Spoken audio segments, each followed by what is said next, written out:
एक सेकंड आप नहीं बोलना बीच में फिर, है ना। क्या नाम है आपका? शबाब हुसैन। हुसैन साहब, क्या परेशानी थी जो आप लोगों ने आज डीएम साहब से मुलाकात की है? ये परेशानी थी कि हमारे बुज़ुर्गों को गाने बजाने का शौक़ नहीं था, उनका पेशा था। उसी पेशेवर में इन लोगों को ये ज़मीन राजा गंगाधर राव ने इनाम में दी थी या खैरात में दी थी या ज़कात में दी थी। तो वो ज़मीन हमारे पास एक तावीज़ थी, वो ज़मीन भी हमारे हाथ से चली गई। कोई कारण होगा, गरीबी का, बेटियां हो गई जवान, एक घर में 7-7 बेटियां हैं, एक बच्चे के नाती के 6-6 लड़कियां हैं। अब किराए पे, फुटपाथ पे, ठेलों पे मोज़े बेच रहे, कहीं चूरन बेच रहे, उससे कहीं भला होता है। गाना बजाना ख़त्म हो चुका। ये राज ऐसा चल रहा है, ना गाना हो रहा है ना बजाना हो रहा है। 10 बजे के आज की मीटिंग नहीं है तो गाने बजाने की इजाज़त ही नहीं मिल रही, पैसा कहाँ से आए। और बेटे भी परेशान हो रहे हैं। वो जमीन वो डलियापुरा में थी। क्या हुआ उसका?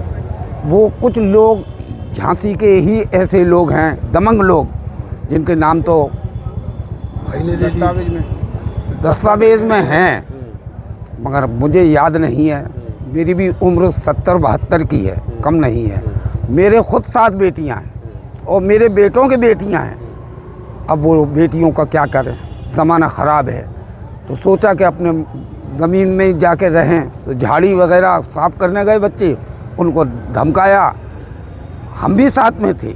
वहाँ कुछ लोग ऐसे आए, वहाँ हम लोगों की नहीं चली। कौन लोग थे? वो नाम दिया है, अखबार में भी दिया है।